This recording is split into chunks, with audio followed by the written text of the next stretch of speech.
예, 감사합니다. 오늘 긴 본문 같이 읽었습니다. 사도행전은 초대교회의 역사가 그 가운데 기록되어 있습니다. 그래서 옛날에 우리가 신학이 조금 이 성경에 대한 이런 것들이 우리 한국도 우리 이제 지금은 기독교가 이제 100년 이상 이렇게 되었고요. 신학교도 이렇게 많이 신학교가 생긴 지도 오래돼서 초기에는 굉장히 성경학교 수준의 신학교가 운영됐었죠. 그러다가 그것의 의미를 좀 더 깊이 깨달아가면서 그야말로 신학의 어떤 전통이 생겨나고 있습니다. 초기에는 사도행전을 우리는 그냥 단순하게 역사책이라고 배웠습니다.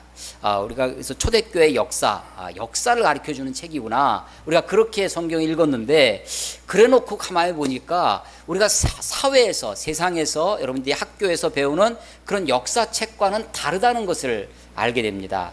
왜냐하면 그렇게 보면, 역사서로만 보면 이 책이 너무나 편향되어 있습니다.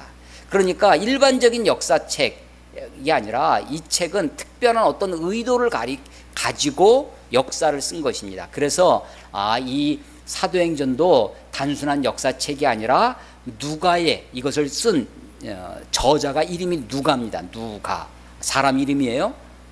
누가 그랬어? 그 누가가 아니라 후가 아닙니다. 이건 사람 이름 누가입니다. 의사였습니다. 이 누가의 신학이 담겨져 있는 신학책이다. 오히려 이 가운데 보면 여러 사도들의 설교들, 특별히 두 사람이 아주 집중적으로 되어 있는데, 전반부는 베드로 사도의 설교, 또 후반부는 바울 사도의 설교가 많은 부분을 차지하고 있는 신학책이지, 이것이 그냥 일반 사회에서, 세상에서 배우는 그런 역사는 아니다라는 것이 오히려 신학자들의 이야기입니다. 오늘 이야기 보면 지금 예루살렘에서 벌어지는 일입니다. 이 예루살렘은, 그 당시 예루살렘은요, 정치 상황이 좀 복잡합니다.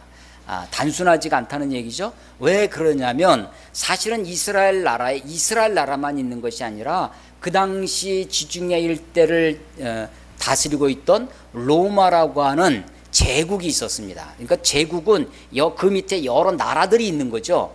여러 나라들이 있는데, 여러 민족들이 있는데, 그것을 다 통틀어서 지배하고 있는 그런 나라가 있을 때, 그것을 우리가 보통 제국이라고 하는데, 알렉산더 대왕 때부터 해서 이 지중해 일대는 알렉산더가 통일을 하면서, 알렉산더 그 이후에 페르시아, 성경에 나와 있는 바사라고 하는 나라, 페르시아, 그 다음에 시리아라든지, 그리고 이제 이 로마로 이어져서 예수님 당시에는 1세기에는 로마가 지배하고 있었습니다. 근데 로마가 지배할 때도 자기들이 로마가 다 직접 통치하는 것이 아니라, 로마는 이탈리아의 반도 국가의 사실은 도시 국가였죠.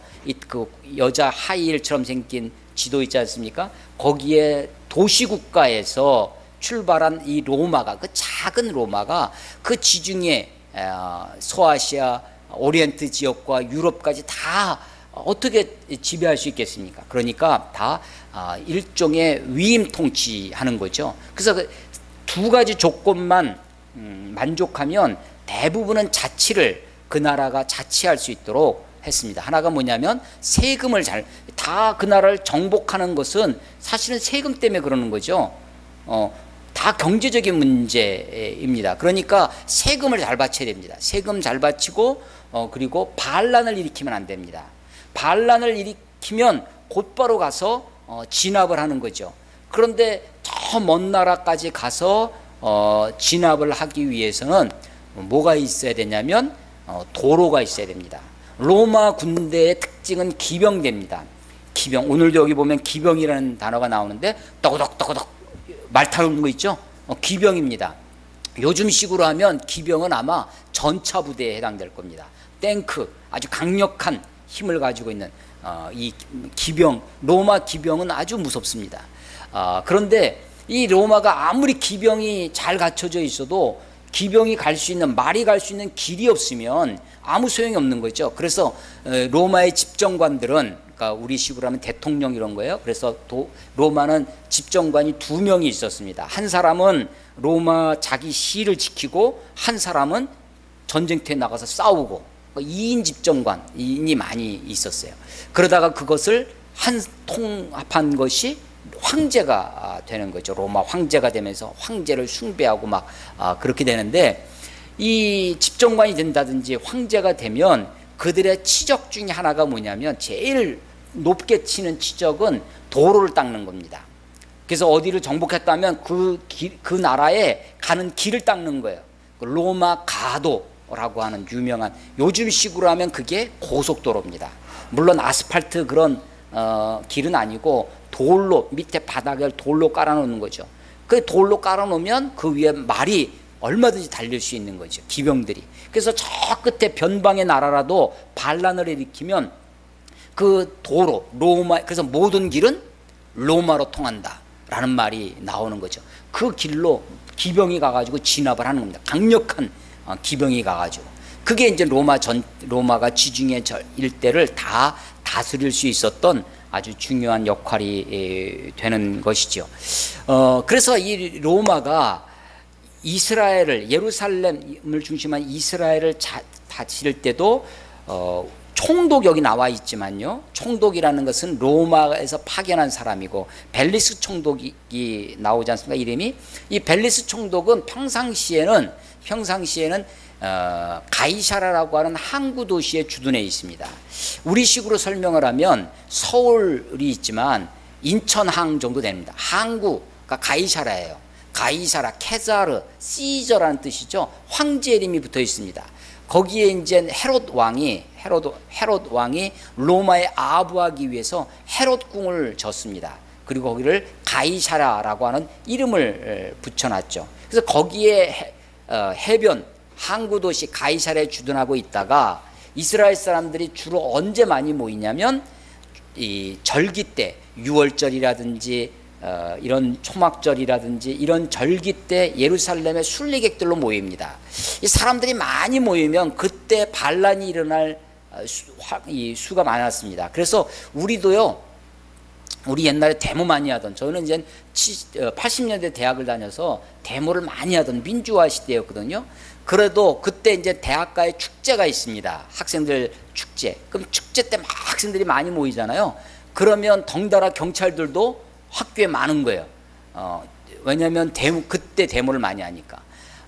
이 4.19 마라톤 대회를 해요. 그러면 마라톤 대회를 하려면 도로로 나가야 되잖아요. 평상시에는 학교 안에 갇혀 있는데 도로로 수많은 학생들이 마라톤을 합니다. 사실은 그 마라톤 대회의 상당수는 누구냐면 데모대예요. 데모하려고 마라톤을 뛰는 거죠. 그 도로에 나가서 거기서 데모대로 바뀌어서 데모하고 막 그랬습니다. 그래서 그렇게 사람들이 많이 운집할 때는, 모여들 때는 가이사라에 있던 군대가 예루살렘과 가이사라는 약 100km 정도 떨어져 있습니다. 100km. 그러니까 해안 도시, 항구 도시 가이사라에서 산 위입니다. 예루살렘은 산성이에요. 그 도시까지 100km 정도 되는데 군대가 가 있는 겁니다. 여기 보면 천부장이라고 나오죠. 커맨더입니다. 사령관이에요. 뭐 말뜻은 1000명 부대, 1000명 정도 다스리는 부대라고 이렇게 되어 있는데, 그때 당시에는 약 600명 정도의 로마 군대가 있었다라고 이렇게 여겨집니다. 예루살렘에 평상시에는 가이사랴에 있다가 예루살렘에 와 있었습니다. 바울이 예루살렘에 왔어요. 이때는 오순절입니다. 1절에, 우리 11절에 보면 그날 밤에, 바로 그날 밤, 그날이 무슨 밤이냐? 우리 지난주에 말씀을 나눈 겁니다. 공회에서 재판이 있었습니다. 로마가 자기네 자치권을 주는데 누구한테 줬냐면 이 공회에 준 겁니다. 공회. 사네드린이라고 하는, 사네드린이 그 당시 이스라엘을 다스리는 이스라엘의 통치권자죠. 그 사네드린은 사네드린의 공회의 의장이 대제사장입니다. 바울이 처음에 예루살렘에 갔을 때는 그 좀 트릭을 썼죠. 내가 율법을 범하는 사람이 아니다. 우리도 율법을 잘 존중하는 사람이다 라는 것을 사람들에게 과시하기 위해서 어떻게 했냐면, 그래서 바울의 위험을 제거하기 위해서 결례를 행하는 사람, 예식을 하는 사람을 데리고 가가지고 바울이 그 결례를 집행하는 겁니다. 나도 율법을 존중하는 사람이다. 그 예식에 필요한 비용도 바울이 됐어요. 그런데 예기치 않던 일이 벌어졌습니다. 어떤 사람이요? 누구냐면 아시아에서, 소아시아, 지금의 터키에서 한 사람이 왔는데 바울을 보고 이놈이, 성경에 이놈이라고 안 되어 있지만 이놈이라고 불렀을 거예요. 당연히 이 사람이 바로 이방인을, 헬라인을 성전에 데리고 들어간, 그러니까 성전을 더럽힌 그런 사람이라고, 율법을 어기는 사람이라는 거죠. 그래서 바울을 고발을 했습니다. 고소를 했어요. 그래서 막 사람들이 막 소요가 일어나는 거예요. 그 난리가 일어나고 있는데 천부장이, 사령관이라는 거죠. 그 소식을 듣고 나가가지고 그것을 진압을 하고 데리고 이 바울을 영내로, 군대 있는 데로 들어가려고 했더니 바울이 자기가 생각을 하는 거죠. 이 사람들을 충분히 내가 말로 설득할 수 있다고 바울이 생각했던 거예요. 그래서 그 천부장한테 가가지고 유창한 헬라어로 내가 저들에게 이야기 좀 할 기회를 달라고. 천부장이 깜짝 놀라는 거예요. 헬라어를 그냥 하니까. 그래갖고 한번 얘기해봐라 했더니 이번에는 이스라엘 사람들 앞에 서서 유창한 히브리어로 또 이야기를 하는 겁니다. 바울이. 처음에는 그래서 사람들이 잘 들었죠. 근데 그 내용이 보니까 저 사람이 바로 바울이 그 예수 그리스도 때문이라는 것이 바울 이야기 속에 드러나죠. 바울은 자기가 이 사람들을 설득할 수 있을 것이라고 해서 그렇게 얘기했지만 오히려 그것이 사람들을 더 격동시켰습니다. 그래서 사람들이 막 난리를 일으키니까 천부장이 바울을 채찍질을 해가지고 데리고 들어오려고 영내로 들어와서 그 소동을 일으키는 사람들하고 분리를 시키려고 했더니 바울이 낼름 하는 소리가, 또 이것도 바울의 머리예요. 바울이 하는 얘기가, 야, 내가 로마 사람인데 너희가 나를 채찍질 하려고 하느냐 하는 거죠. 그때 자기가 로마 시민권자라는 것을 이야기합니다. 천부장이 깜짝 놀라는 거예요. 로마 천부장입니다. 아니 나는 이 로마 시민권을 돈을 주고 뇌물을 주고 샀는데 너는 도대체 어떻게 로마 시민권자가 됐냐? 그랬더니 나는 나면서부터, 그러니까 훨씬 높은 거죠. 혈통 있는 집안입니다, 바울이. 그래서 깜짝 놀랍니다. 그래? 그러면 로마 시민을 함부로 다룰 수가 없는 거죠. 그래서 이 로마 시민권자라고 하는 바울을 이제 그러면 네가 무슨 일 때문에 저 사람들이 이러는지 한번 재판을 해보자라고 해서 정식 재판을 하게 됩니다. 그게 공회를 소집하는 거예요. 그래서 그게 지난주에 말씀을 드린 겁니다. 공회를 소집해서, 그 공회가 지금 우리나라식으로 하면 국회입니다. 대제사장을 비롯한 이스라엘의 그 장로들로 구성되어 있는 70명의 공회를, 사내들인을 소집해서 재판을 하는 거예요, 정식으로. 그랬더니 바울이 가만 보니까 그 공회원들 중에 보니까 두 큰 파가 있었습니다. 한 파는 사두개파였습니다. 한 파는 바리새파입니다. 바울이 바리새파였거든요. 그래서 자기가 이 바리새파의 이야기를 꺼내는 거예요. 바리새파는 율법뿐만 아니라 창세기, 출애굽기, 레위기, 민수기, 신명기 5권으로 되어 있는 토라, 이게 아주 율법의 핵심입니다. 이 5권뿐만 아니라 역사서와 선지서, 더 나아가서 장로들의 유전까지 믿고 있는 사람들이 바리새파입니다. 이 바리새파는 부활도 있다, 천사들도 있다, 영도 있다, 영혼도 있다, 이런 것을 다 믿는 거예요. 사두개파는 반대라고 그랬죠. 요것만 믿어요. 5권, 토라, 율법만 믿고 이 사람들은 현실 정치 갑니다. 그러니까 이상적인 그런 율법은 안 믿는 거죠. 그 두 파가 있는데 이 바울이 나는 부활도 믿고 천사도 믿고 나는 바리새파다 얘기하니까 바리새파 사람들, 오, 저 사람 바리새파네, 우리 편이네 하면서 바울을 옹호하게 됐습니다. 그러니까 이 사두개파랑 이 바리새파가 둘이 갈등이 일면서 이 사람 전체가 바울을 공격했는데 이제는 바리새인들이 바울을 보호하는 게 되는 거죠. 가만히 천부장이 보니까 지금 오히려 지금 자기들끼리 싸우면서 난리가 날 것 같습니다. 그래서 바울을 다시 데리고 들어왔죠. 그게 바로 그날 있었던 일입니다. 그날 밤에, 오늘 11절의 이야기입니다. 그날 밤에 하나님이 밤에 바울에게 나타나셨습니다. 그래서 담대하라. 내가 예루살렘에서 나의 일을 증언한 것 같이 로마에서도 증언하여야 하리라 라고 말씀하시는 거죠. 이게 밤에 있었던 일입니다. 그런데 가만히 생각해 보면요, 하나님은요 미리 언질하지 않으시는 분이다. 제가 여러 번 말씀드렸죠. 하나님은 미리 말해주는 것, 미리 이렇게 알려주는 것, 그걸 언질한다고 그랬는데, 하나님은 언질하지 않습니다. 언질. 하나님은 미리 말씀해 주지 않으세요. 하나님은 다 바울을 지켜봅니다. 바울이 어떡하나, 바울이 정말 하나님 앞에서 신실하게 살아가는가, 바울이 정말 양심을 따라, 자기의 신앙 양심, 자기의 믿음을 따라 그렇게 살아가는지를 잘 지켜봅니다. 근데 바울은 사실은 자기가 머리를 써서 가서 결례도 하고, 내가 히브리인 이 이스라엘 사람들한테 좀 이야기를 하면 설득도 될 것 같고, 내가 로마 시민권자라고 주장하면 그것이 다 잘 될 것 같은데, 사실은요 일이 점점 꼬여갑니다. 이 소요가 그 이스라엘 사람들을 진정시키거나 그렇지 않습니다. 점점점 일이 꼬여가서 생각지 않은 일들이 계속 벌어지는 거죠.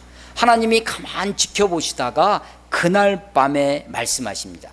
네가 예루살렘에서 이야기한 것처럼 네가 로마에서도 그렇게 증언하여야 하리라. 오늘 설교 제목을요, 담대하라, 로마에서도 증언하리라 라고, 증언하리라, 사실은 정확하게 말씀드리면 증언하여야 하리라 라는 것입니다. 그러니까 네가 you will이 아니라 you must입니다. You must testify입니다. 네가 반드시 그렇게 증언해야 하겠다라고 하는 것이죠. 자, 그런데 지금 예루살렘에서 계속 어려움을 당하고 있습니다. 이스라엘 사람들한테, 예루살렘 사람들한테, 또 예루살렘 공회에서 천부장한테 계속 어려움을 당하고 있는데, 로마까지 어떻게 가겠습니까? 하나님이 바울에게, 야, 네가 예루살렘에서 이런 일을 당하지만 내가 너를 로마로 이렇게 인도하겠다. 너를 로마에 언제 인도하겠다. 언제 가게 하겠다. 이런 거를 하나님이 하나도 말씀해 주지 않으세요. 하나님이요 좀 우리들에게 자세히 알려주시면 우리가 좀 어려워도 힘들어도 해낼 것 같습니다. 그런데 하나님이 우리들에게 그렇게 가르쳐 주시지 않습니다. 아브라함에게 내가 너에게 지시할 곳으로 가라, 떠나라, 가라 라고 말씀하신, 도대체 어디로 가라는 말씀입니까? 이런 거를 말씀하지 않으세요. 하나님이 우리들에게 주시는 것은 지도가 아닙니다. 하나님이 우리에게 주시는 것은 나침반을 주신다라는 것입니다. 성경은, 진리는 우리들에게 나침반을 주시는 것이지 지도를 주시는 것이 아니에요. 지도는 어떻게 되어 있어요? 두 블록 가서 좌회전하면 거기에 우체국이 있고, 우체국을 다시 우회전하면 그것이 하나하나 그려져 있습니다. 그런데 성경은 그렇게 우리들에게 알려주지 않습니다. 다만 우리들에게 나침반, 목표가 어딘지 방향만을 알려주시는 거예요. 여러분, 지도를 가지고 있으면 좋을 것 같죠? 지도, 우리가 군대에서 독도법을 배우거든요. 지도 보는 법이죠. 지도를 볼 때 제일 중요한 게 뭘까요? 지도를 어떻게 보면 좋을까요? 지도를 지도를 보려면 지도상에서 내가 지금 어디 있는지 알아야 됩니다. 나의 위치, 또 지도상에서 내가 어디로 가야 할지, 목표, 나의 현 위치, 가야 할 목적지를 알아야 됩니다. 그런데 또 하나 중요한 것이 있습니다. 그래서 내 출발점, 가야 할 목적지를 찍는 겁니다. 지도상에. 그 다음에 중요한 게 뭘 것 같아요? 지도를, 이게 지도예요? 지도를 이 땅, 실제 땅하고 똑같이 놓는 거예요. 방향을. 실제 땅은 이런데 지도를 이렇게 놓고 내가 이렇게 가면 어문대 가는 거죠. 그걸 우리는 지도를 올바르게 놓는다 해서 지도 정치라고 합니다. 지도를 똑바로 놓고 해야 돼요. 그건 뭐예요? 방향입니다.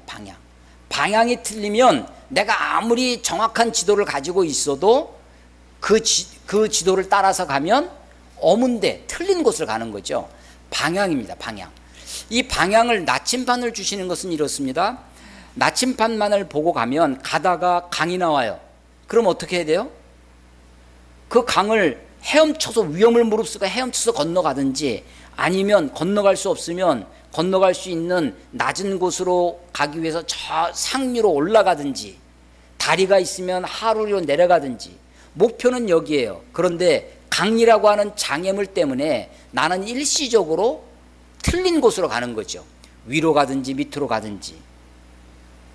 그런데 그 나침판을 잘 가지고 있으면, 올바른 나침판을 가지고 있으면, 비록 내가 위쪽으로 틀린 곳으로 가고 있지만, 내가 조금만 낮은 곳이 나오면 이 방향으로 가야 돼. 이 방향, 그 방향의식을 갖게 되는 거죠.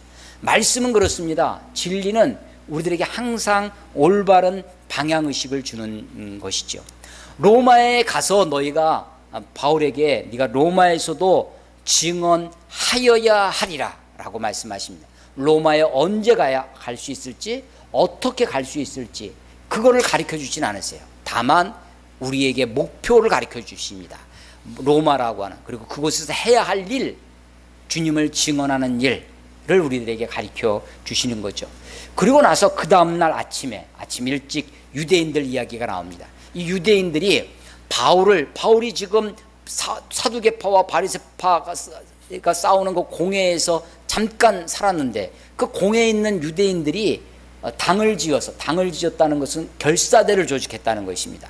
결사대를 바울을 죽이기 전까지는 먹지도 않고 마시지도 아니하겠다. 이 사람들이 몇 명이나 됐냐면 40여 명이나 됐습니다.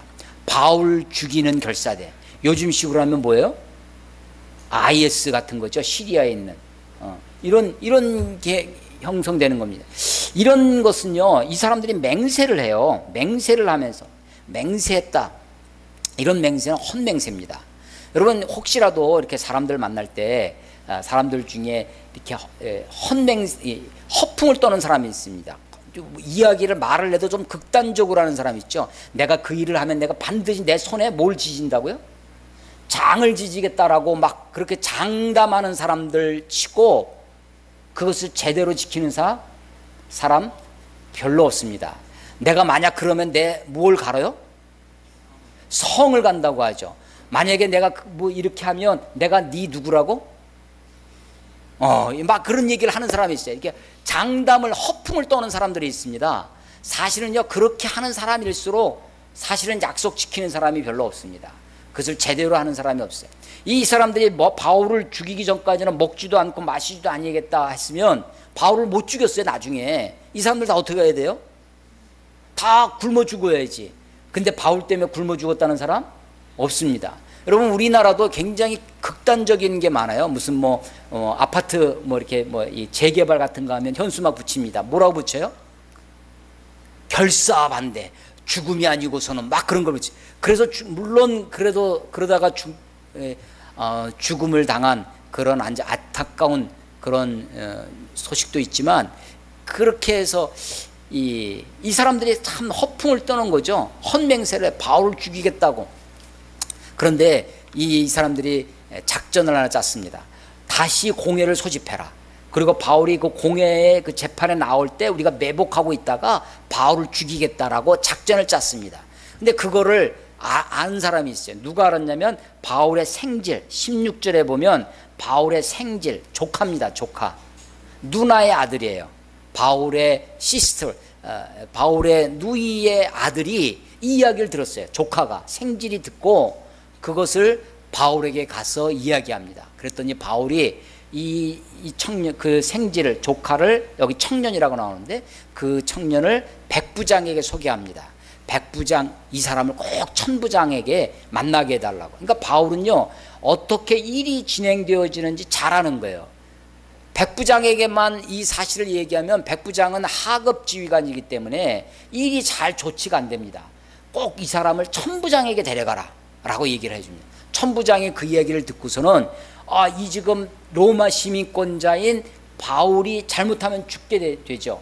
그러면 아주 자기가 문책을 받을 수도 있고 일이 더 꼬일 수가 있으니까 이 천부장이, 이 사령관이 바울을 예루살렘에서부터 가이사라까지, 이게 거리가 얼마나 된다고요? 아까 제가 한번 말씀드렸는데 약 100km입니다. 104km 정도 돼요. 이 100km 되는 그 길을 바울을 가이사라로 총독이 있는, 총독은 전체 이스라엘을 다스리는 로마의 대표자입니다. 그래서 총독은 정치 군사를 다 총괄하는 사람이고 천부장은 군대 지휘관이에요. 그러니까 이 천부장이 총독에게로 바울을 보내는 거죠. 이 보내는 장면 봐보세요. 23절에 보면요, 백부장 둘을 불러 이르되 밤 제3시에, 여기서 3시는 거기다 6을 더해야 됩니다. 그러니까 밤 9시입니다. 밤 9시에 가이사랴까지 갈 보병, 걸어다니는 보병 200명, 기병 떠그덕떠그덕 기병 70명, 창 들고 걸어다니는데 맨 앞에서 하는 거 있죠? 창병 200명, 모두 몇이에요? 470명입니다. 누구 때문에? 바울 한 사람 때문에. 그러니까 이 로마 시민권자를 보호한다는 게 이렇게 큰 일이었죠. 그래서 이 바울 한 사람을 예루살렘에서부터 가이사랴까지 무사히 압송하기 위해서 이 많은 병력을 사용하는 것입니다. 그리고 그냥 보내는 것이 아니라 25절에 보면 편지를 썼어요. 총독에게. 일종의 보고서죠. 자기 이름이, 이 천부장의 이름이 글라우디오 루시아입니다.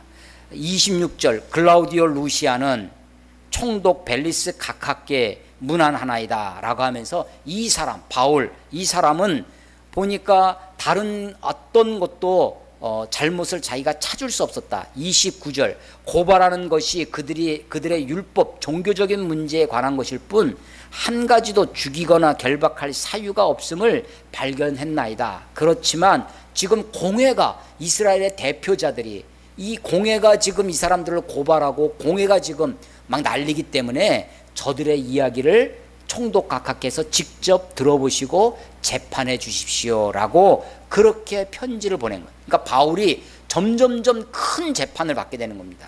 처음에는 이스라엘 시민들에게, 그러다가 이제 공회에서, 이제 총독 앞에서 가이사랴로 가게 되는 것입니다. 사실은 가이사랴로 가게 된 계기가 뭐예요? 예루살렘에서 왜 가이사랴까지 이 바울을 압송하는 거죠? 누구 때문에 그런 거냐면 결사대 때문에 그렇습니다.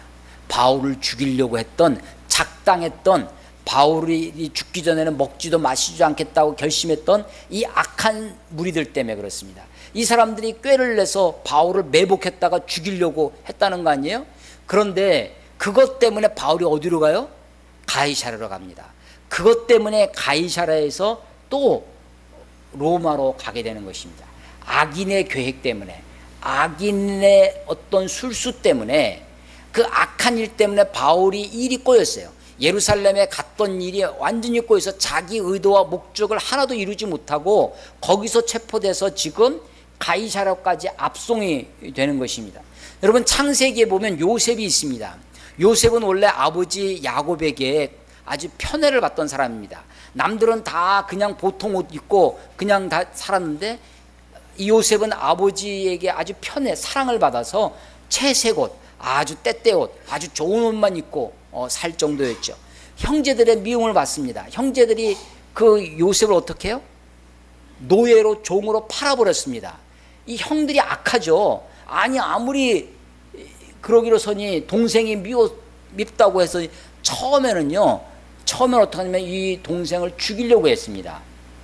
그리고 그 구덩이, 그 사막과 같은, 광야 같은 그 팔레스틴의 흙구덩이 속에다가 그를 집어넣어서 거기서 굶겨 죽이려고 했어요. 그런데 마침 지나가는 상인들이 있어서 그 상인들에게 자기 동생 요셉을 돈 받고 파는 거예요. 동생을 팔았어요. 이 악인들의 행위, 악한 괴계, 악행 때문에 사실은 요셉이 애굽에 갈 수 있었습니다. 그리고 거기서 자기 그 주인의 부인 보디발의 아내의 유혹 때문에, 그것을 거절한 것 때문에 누명을 쓰죠.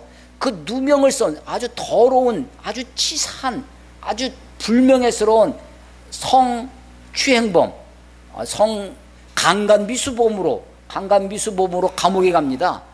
아니, 그런 누명을 써요. 악인들 때문에.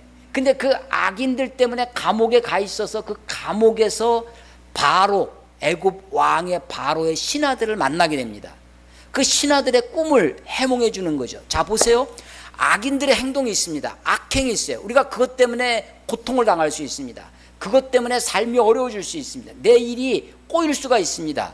내가 예기치 못했던 unexpected, 예상치 못했던 일들이 나에게 벌어집니다. 그런데 그 일이 나에게 고통이고 고난이고 어려움이고 슬픔이고 아픔일 수 있지만 사실은 그것 때문에 하나님의 뜻이 이루어지는 것입니다. 로마에 가게 되는 길이 뭐냐? 로마에 가게 되는 방법이 뭐냐? 바울이요, 우리가 이번에 다다음 주에 우간다 가지 않습니까? 우간다에 18박 19일 갑니다. 1인당 비용이 244만 원이에요. 비용도 많이 듭니다. 또 사실은 뭐 위험이 아주 없진 않죠. 우리 최근에도 중국에 우리 공무원들, 아주 고급 공무원이더라고요. 사무관 이상 되신 분들이 가가지고 10명이나 교통사고로 우리 한국인들이 사고를 당했는데, 그런 여행의 위험도 있습니다. 메르스라든지 뭐 이런 위험도 있을 수 있습니다. 혹은 어쩌면 뭐 아프가니스탄 같은 사태도 예기치 못했던 것이 있죠. 바울이 지금 로마에 간다고 하는 것은요, 지금처럼 세계가 그래도 교통이 발달되어 있고 그래도 세계의 치안이 있고 하는 그런 정도가 아닙니다. 바울은요, 온갖 위험이 있어요. 강도의 위험이 있습니다. 로마 시저 있죠. 시저, 가이사, 시저가 황제가 되기 전에 이 지중해 바다에서 해적에게 잡힌 적이 있습니다. 그래서 그 해적에게 자기 몸값을요, 굉장히 많은 비용을 자기 친구한테 빚을 져요. 그래서 그걸로 그래서 살아난 적도 있습니다. 해적도 많고 산적도 많고 온갖 강도들 위험이 있습니다. 바울이 로마까지 도대체 어떻게 가겠어요? 비용도 많이 듭니다. 온갖 위험이 있어요. 그런데 하나님은요, 너무나 놀라운 방법으로 바울을 로마로 보내줍니다. 어떻게 하냐면 바로 죄수의 몸으로. 아니, 자기는 일이 꼬였어요. 어려움과 고통을 당합니다. 악인들의 일 때문에, 악행 때문에. 그런데 그것이 바울을 로마로까지 안전하게, 그리고 비용도 안 들이고 공짜로, 보세요, 470명의 호의를 받으면서까지 그렇게 해서 가이사랴로 또 로마 군대가 제공하는 배를 타고 로마까지 가게 되는 것입니다. 여러분, 역사를 이끄시는 것이 누구입니까?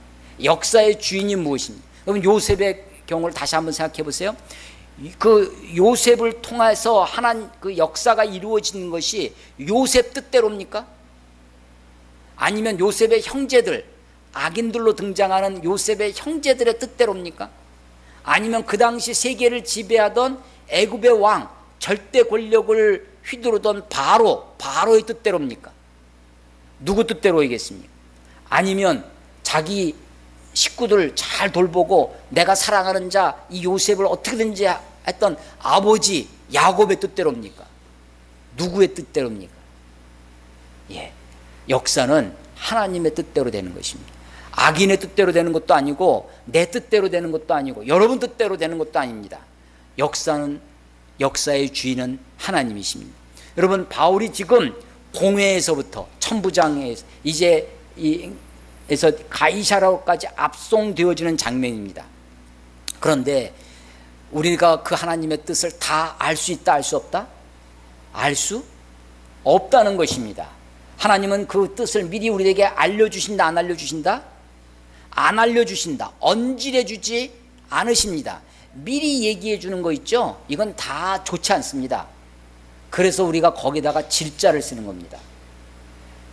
언질 할 때, 우리가 무슨 질 할 때 이 질자는 약간 나쁜 말을 쓸 때 쓰는 거 아닙니까? 언질해 주는 게요, 미리 언질해 주는 게 그게 좋지 않습니다. 언질을 받으면 내가 믿음으로 살지 않습니다. 믿음으로 살지 못해. 여러분, 담대함이 언제 필요합니까? 담대함이, 우리가 모를 때 담대함이 필요합니다. 모를 때 우리의 미래가 어떻게 펼쳐질지 몰라요. 근데 왜 담대함이 필요해요? 모르니까. 또 하나, 우리가요, 세상 가운데 요령껏 눈치 보고 내가 믿는 바를, 내 양심을, 내 신앙의 양심을 접고 타협하고 살려면 담대함이 필요한 것이 아닙니다. 뭐가 필요해요? 눈치가 필요합니다. 눈치껏 사는 거죠. 요런껏 사는 거예요. 왜 담대함이 필요합니까? 왜 용기가 필요해요? 내가 믿는 바대로 살려니까, 내가 옳다고 생각하는 바대로 살려고 하니까 그때 필요한 게 뭐예요? 담대함입니다. Take care입니다. 용기를 가질 필요가 있어요. 우리의 미래를 모릅니다. 우리의 상황이 그렇게 녹록하지 않아요. 내가 그런데 이 상황 속에 적당히 타협하고 살고 싶지 않습니다. 내가 이 상황 속에 내가 믿는 바대로 살아가려 할 때 그때 필요한 것이 담대함입니다. 담대함은 무엇을 위한 것이냐면 내 사명을 위한 것입니다. 그래서 네가 예루살렘에서 담대하게 네가 믿는 바대로 예수를 증언했던 것처럼 로마에서도 그렇게 하여야 하리라. 여러분, 한병철이라고 하는 사람이 있습니다. 지금 독일에서 한국인인데 고대를 나와서 독일로 유학을 가서 독일 교수가 되었어요. 철학과 교수입니다.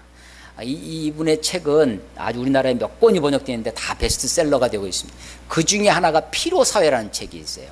우리 사회가 피로하다는 거예요. 피곤합니다. 근데 뭐에 피곤하냐면, 옛날에는요, 옛날 전통사회에서는 뭐 해야 된다, 당위가 있었습니다. 요구하는 것이 있었어요.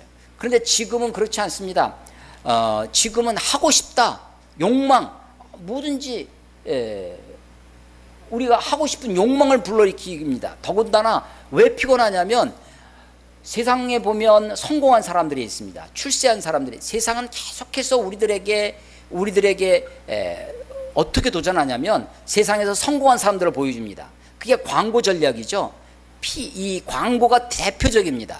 드라마라든지 세상에 성공하고 출세한 사람들을 보여주면서 너희들도 이렇게 할 수 있다. 야, 빌 게이츠 사람 같은 사람들인데 너희는 뭐 하냐 하는 거죠. 이렇게 성공하고 출세한 사람들인데 자꾸만 그렇게, 근데 우리의 현실은 그렇지 못하죠. 그리고 광고를 통해서 나도 저렇게 하고 싶다라는 것을 심어줍니다. 그런데 점점점 그 하고 싶다는 마음, 욕망에서부터 내가 할 수 있다라고 하는 그 현실 앞에 할 수 없는 우리 자신이 부딪힙니다. 그러니까 우리가 피곤해지는 거죠. 우리 사회가 전체적으로 피로 사회가 되어져 가고 있다고 하는 것입니다. 여러분, 그럼에도 불구하고 성경이 우리들에게 말씀하시는 것이 있습니다. 역사에 우리의 인생의 주인이 누구예요? 하나님이십니다. 내가 다 이해할 수 없습니다.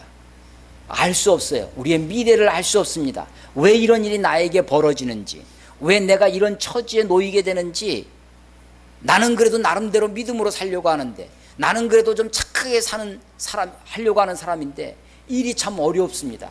고통스러울 때도 있습니다. 그런데 여러분, 내가 이해할 수 없는 것에도 포기하지 마십시오. 담대함을 가지십시오. 여러분, 그럼에도 불구하고 우리가 해야 할 일이 있습니다. 네가 담대하라. 네가 예루살렘에서 했던 것처럼 하나님 우리는 지켜보십니다. 우리가 어떻게 살아가고 있는지 하나님은 우리를 어떻게 하시는 분이냐면 지켜보시는 하나님입니다. 그걸 우린 성경은 감찰하신다. 하나님이 우리를 감찰하세요. 우리를 지켜보십니다. 지켜보세요.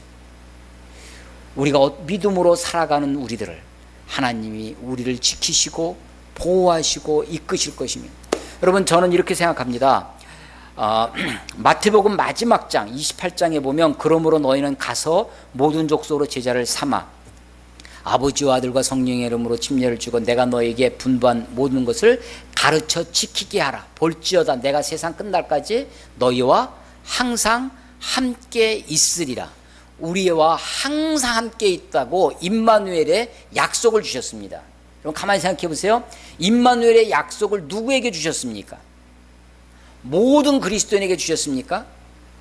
아니면 그러므로 가서 제자를 삼아 가르쳐 지키게 하라 하신 그 명령에 순종하는 사람들에게 주신 약속입니까? 그 약속을 누구에게 주셨어요? 여러분, 심정적으로는, 제 마음으로는 하나님이 모든 사람과 함께 하셨으면 좋겠습니다. 아니, 맞는 말이죠. 하나님은 안 계신 데가 없습니다. 우리 모두와 함께 하십니다. 우리 모두의 임마누엘의 하나님 되십니다. 그런데 하나님이 나와 함께 하신다는 것을 우리가 모두 느끼고 깨달으며 체험하며 사는 것은 아닙니다. 아니에요. 어떤 사람은 하나님이 함께 하심에도 불구하고 그것을 체험하지 못하고 하나님이 안 계신 것처럼 삽니다. 하나님 도대체 어디 계시냐고 불평하며 삽니다. 하나님 그때 뭐하고 계셨냐고 원망하며 삽니다. 하나님이 누구와 함께 하십니까? 하나님이 누구의 하나님 되십니까? 하나님이 언제 우리와 우리에게 임마누엘 되신다고 하는 사실을 깨닫게 하십니까? 하나님은요, 우리를 지켜보십니다. 하나님. 바울을 지켜보셨던 것처럼 바울이 어떻게 살아오는지, 예루살렘에서 어떻게 순간순간 대처하며 그가 믿음으로 사는지, 양심으로, 바울이 내가 양심을 따라 샀다고 그랬잖아요. 지지난주에 설교 제목이었습니다. 양심을 따라. 내가 믿는 바대로 살아가느냐는 거예요. 미래를 어떻게 될지 모릅니다. 하나님의 뜻은 모릅니다. 내가 최선을 다해서 내가 믿고 있는 바 선한 양심을 따라 살아가는 것입니다. 하나님은 그것을 지켜보십니다. 그리고 우리들에게 말씀하세요. 그리고 우리들로 하여금 나의 주인 되신 하나님, 나를 지키신 하나님, 나를 보호하시는 하나님, 임마누엘이 되신 하나님을 보여주시는 것입니다. 체험하게 하시는 것입니다. 네가 예루살렘에서 나의 일을 증언한 것 같이 로마에서도 증언하여야 하리니. 이것은 우리의 인생의 방향입니다. 어떻게 로마에 갈지, 언제 가야 할지 구체적인 것은 모릅니다. 주님이 인도하실 것입니다. 다만 우리에게 할 일, 사명을 주십니다. 증언하여야 하리라.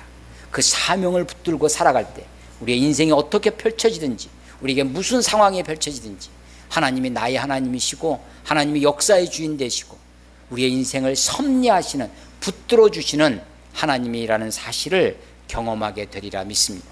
바울의 이 여행길 가운데 하나님이 그의 주인 되시고 인도하시는 모습을 보게 됩니다. 하나님이 여러분의 인생도, 여러분의 인생의 여행도 그렇게 동행하여 주시리라 믿습니다. 기도하겠습니다.